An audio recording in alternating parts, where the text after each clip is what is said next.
வணக்கம். Welcome to Rajan real estate Tambaram.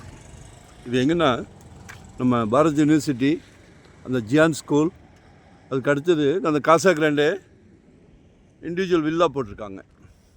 Main ரோட்லேருந்து கொஞ்சம் பக்கம்தான். பாருங்கள், கண்ணுக்கு எட்டிய தூரம் வரை எல்லாமே பிளாட்டு தான். அதில் ஒரு சில பிளாட் மட்டும் சேலுக்கு இருக்குது, மிச்செல்லாம் சோல்டு.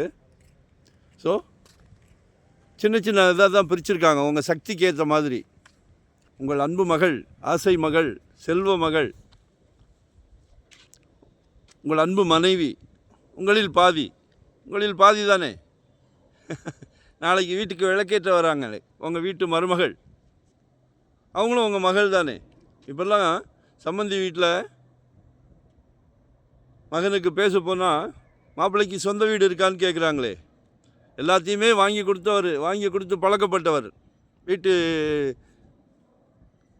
பிரசிடெண்ட், வீட்டுக்கு பிரசிடெண்ட், குடும்பத் தலைவர் அவர்களே, உங்ககிட்ட தான் சொல்கிறேன். எல்லாத்துக்கும் வாங்கி கொடுக்குறீங்க. மகள் இப்போ இதுக்கு ஆசைப்படுறாங்க, வாங்கி கொடுங்க. மருமகள் ஆசைப்படுறத வாங்கி கொடுங்க. சின்ன சின்ன பிளாட்டு தான், உங்கள் சக்திக்கு ஏற்ற மாதிரி. 5/7 கேட்குறாங்க. பர் ஸ்கொயர் ஃபீட் 5700 ரூபாய். ரோடெல்லாம் சும்மா அதிருது, பெரிய பெரிய ரோடு தான். ஒரு நல்ல பிராப்தம் பாருங்கள். எல்லார் வீட்லேயும் மகாலட்சுமி இருக்காங்களே. கடவுள் தேடி கண்டுபிடிச்சி உங்கள் வீட்டு மகாலட்சுமி வீட்டு கதவை தட்டியிருக்கார். ஸோ மிஸ் பண்ணாதீங்க. ஏதாவது ஒரு ப்ராப்பர்ட்டி வாங்கிடுங்க. அது ஒரு பக்கம் இருக்கட்டும். ஏன்னா ஜெட் வேகத்தில் போய்கிட்டு இருக்கு, ராக்கெட் வேகம், அடங்க மாட்டேங்குது. மீதியெல்லாம் பயிர் வச்சா நெல் தான் விளையுது.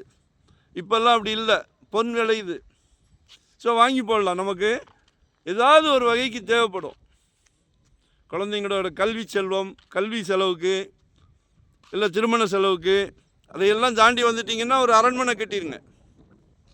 சரிங்களா? நிறையா வீடுகள் பக்கத்தில் இருக்கிறது எல்லாமே புது வீடுகள் தான். ஸோ மிஸ் பண்ணாதீங்க, கால் பண்ணுங்கள். தேங்க்யூ. நன்றி, வணக்கம்.